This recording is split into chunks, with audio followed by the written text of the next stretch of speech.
Assalamualaikum warahmatullahi wabarakatuh. Salam Pramuka. Yanda, Bunda sekalian, selamat berjumpa kembali dengan Yanda Ali.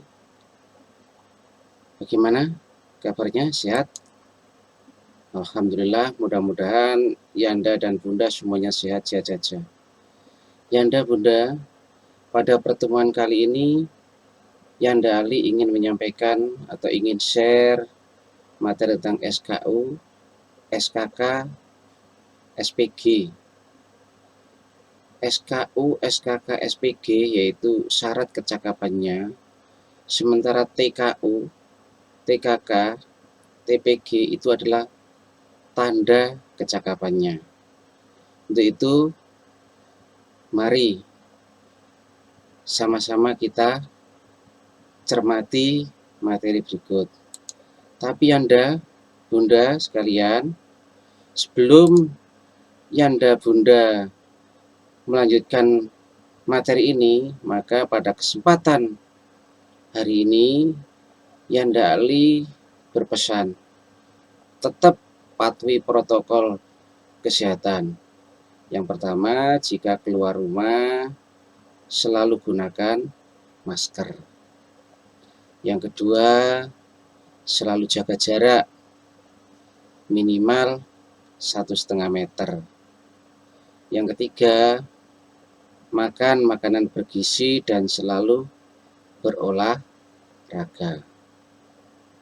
Mudah-mudahan dengan mematuhi protokol kesehatan, kita semua akan terhindar dari COVID-19. Baik Yanda, Bunda sekalian, mari kita mulai. SKU, apa sih SKU itu? SKU itu merupakan alat pendidikan. Jadi SKU itu alat pendidikan yang kita jadikan stimulus atau kita jadikan dorongan bagi pramuka atau adik-didik kita untuk memperoleh suatu kecakapan yang berguna baginya. Berguna untuk apa? Ya berguna untuk kehidupannya kelak. Di samping itu juga untuk memenuhi prasyarat sebagai anggota gerakan pramuka. Itulah SKU. Untuk itu Yanda, Bunda, SKU itu apa sih? Bagaimana sih menyusunnya? SKU disusun menurut golongan usia pramuka. Sehingga SKU itu ada 4 golongan. Yang pertama golongan siaga, yang kedua golongan penggalang, yang ketiga golongan penegak, dan yang keempat golongan pandega. Jadi SKU ada 4 golongan.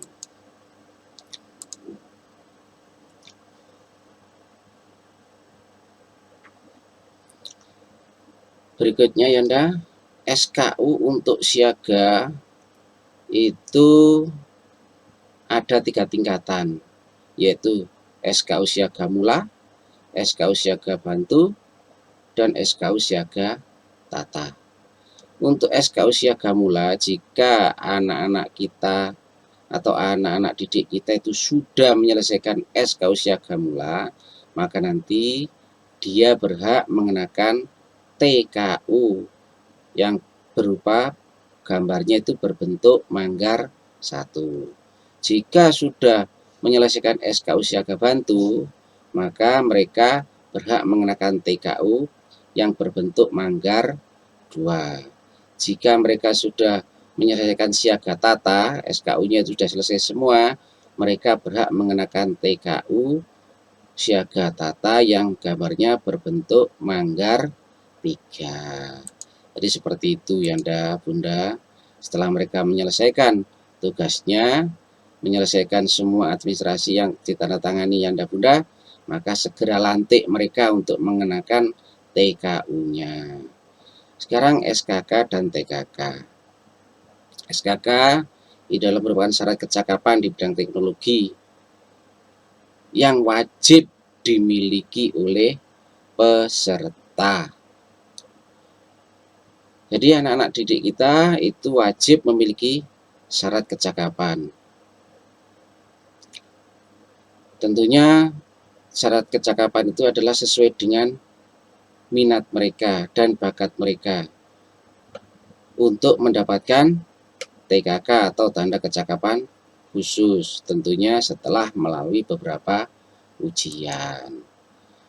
Sedangkan TKK yaitu merupakan tanda kecakapannya itu sebagai alat pendidikan yang merupakan stimulus dan dorongan bagi mereka untuk memperoleh kecakapan dan keterampilan yang berguna, karena mereka kelak di dunia masyarakat nanti akan membutuhkan itu sebagai wira swasta dan usahawan. Mereka butuh itu semua di masa mendatang, sehingga mereka nanti tidak bingung karena mereka sudah kita bekali dengan bermacam-macam keterampilan.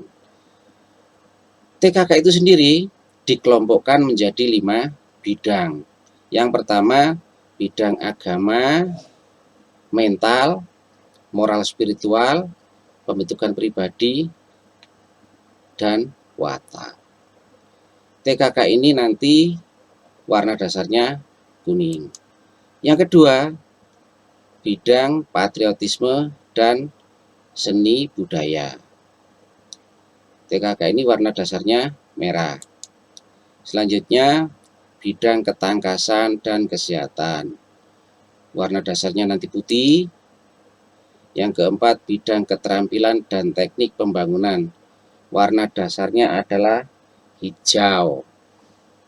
Yang kelima, bidang sosial, perikemanusiaan, gotong royong, ketertiban masyarakat, perdamaian dunia, dan lingkungan hidup. Nanti warna dasarnya biru.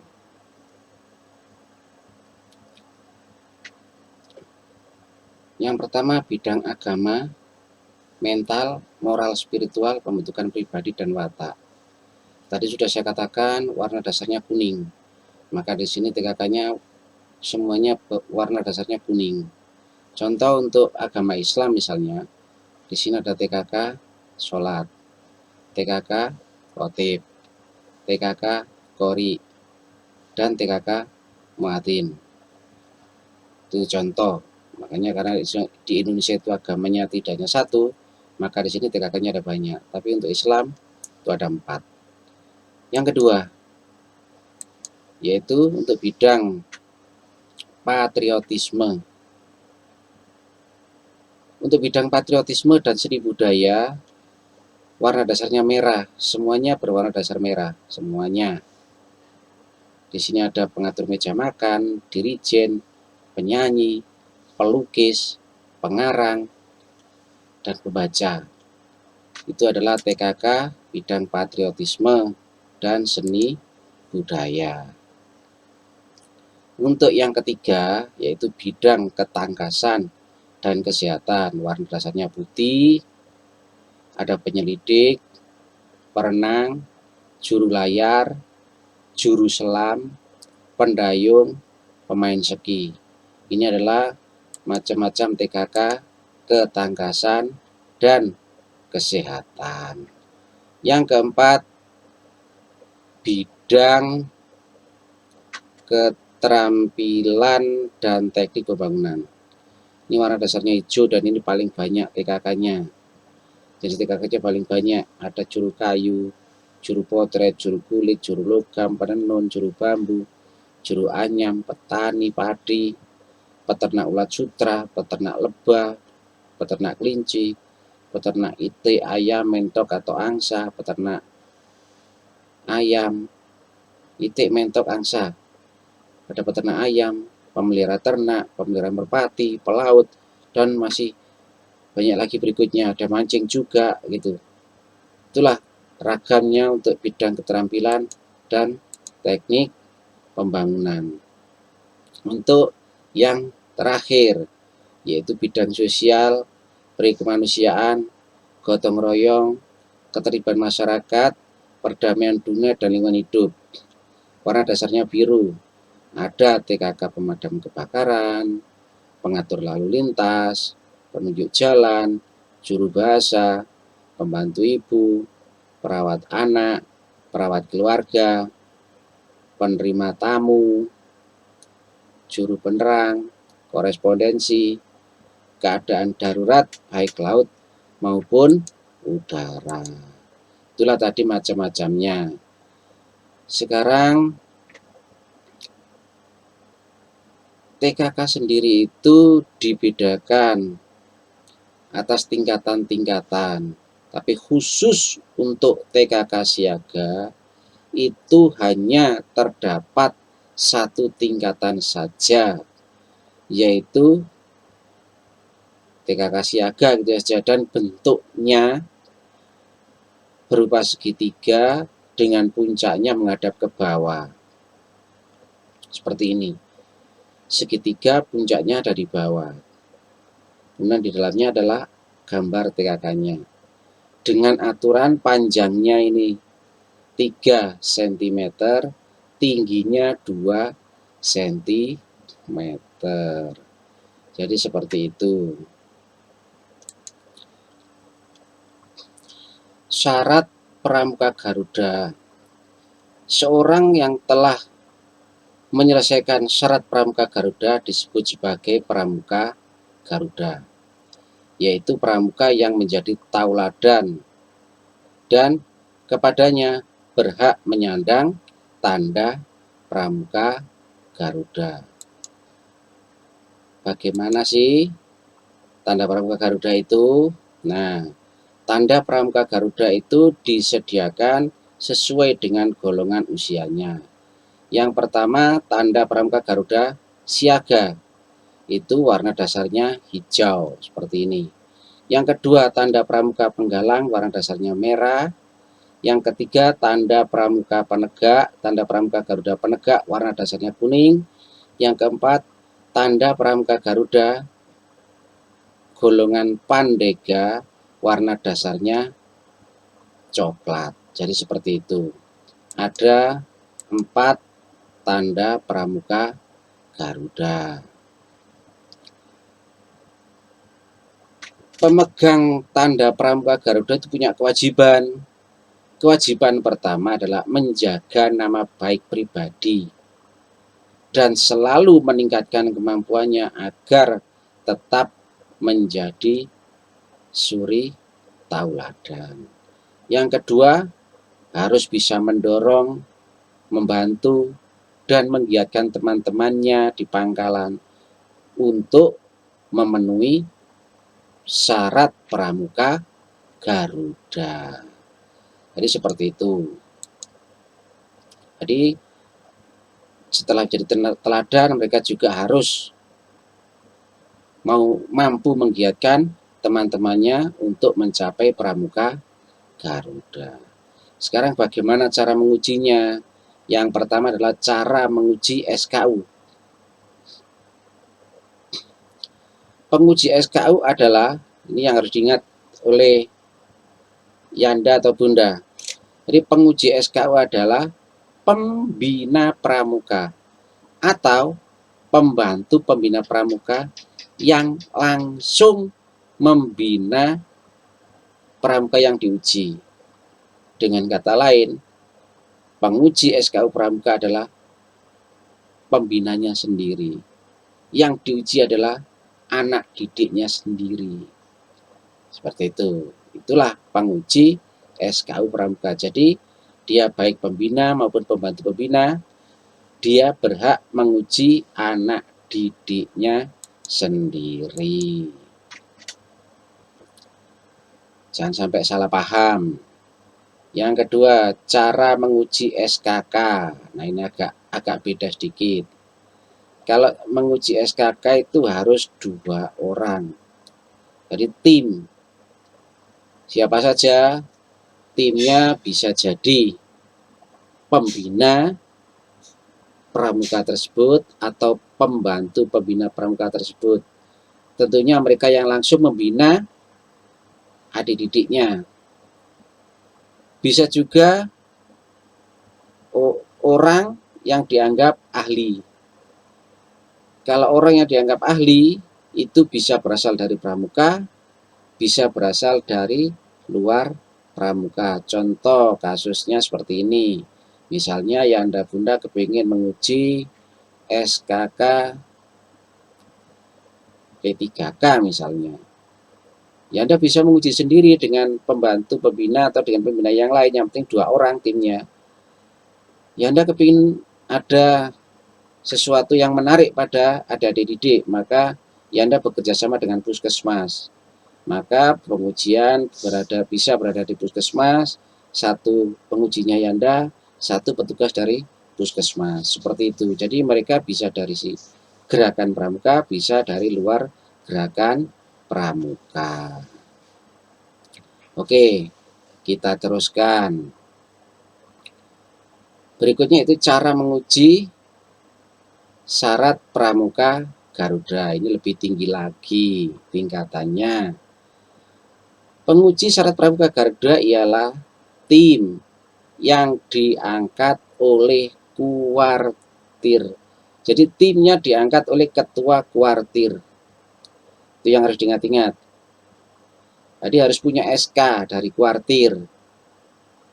Yang terdiri dari pembina satuan, atau pembina gugus depan, atau andalan, orang tua, atau tokoh masyarakat setempat.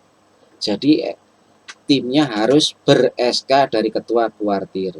Khusus untuk gudeg yang di luar negeri, tim penguji dapat diangkat oleh Kamabigus atau kepala sekolah yang ada di sekolah itu. Itu pengecualian gudeg yang ada di luar negeri.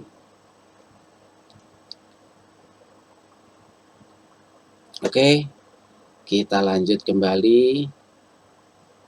Sekarang tugas pembina dalam kaitannya dengan SKK. Yang pertama adalah membantu memberi motivasi, mendorong agar pramuka tidak terlalu lama berada dalam tingkatan yang diperolehnya. Jadi tidak terlalu lama, mereka bisa segera naik tingkat, harus diberikan motivasi dan dorongan.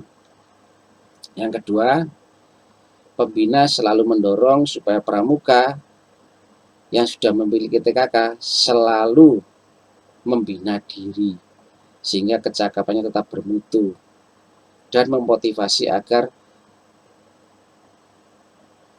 memiliki TKK yang lainnya. Seperti itu. Yang ketiga, pembina berkewajiban untuk dapat memberi keterangan. Jadi nanti Yanda Bunda harus memberikan keterangan secara tertulis, khususnya bagi mereka-mereka yang dicalonkan sebagai pramuka Garuda.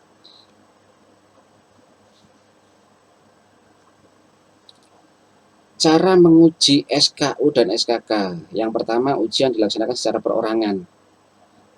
Meskipun mereka datangnya itu beramai-ramai, tapi saat memberikan ujian harus tetap perorangan, yaitu tetap satu demi satu.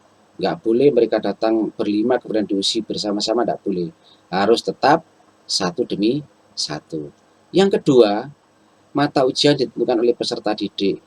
Di sini kita nggak boleh ngomong ke adik-adik atau anak-anak kita, anak-anak besok kita ujian SKU nomor 7. Tapi yang dibolehkan atau dibenarkan adalah kita motivasi. Kita berikan motivasi supaya mereka itu berani memilih ujian. Sehingga mereka nanti datang pada kita lalu ngomong, Yanda atau Bunda, saya besok minta diuji SKU nomor 5. Atau Yanda, Bunda, saya hari ini minta diuji SKU nomor 7. Nah, itu yang dibenarkan.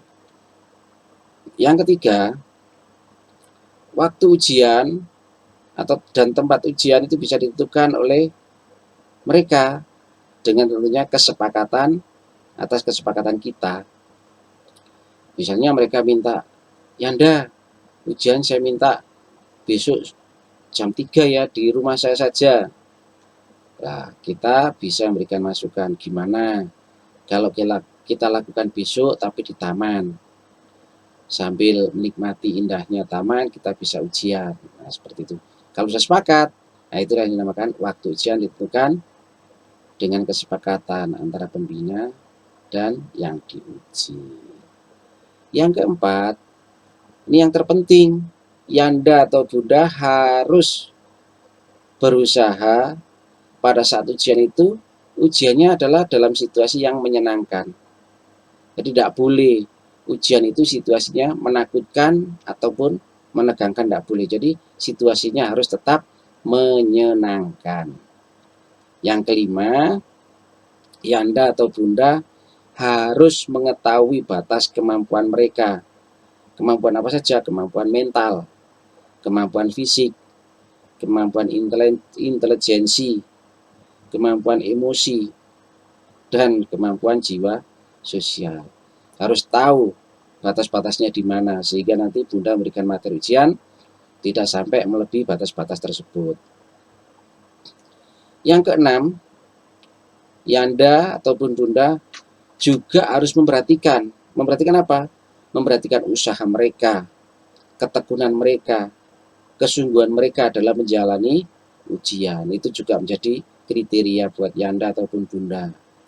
Yang terakhir, yang ketujuh, setelah semua dilalui, maka Yanda atau Bunda wajib membubuhkan tanda tangan atau paraf pada daftar mata SKU milik yang bersangkutan yang dinyatakan lulus.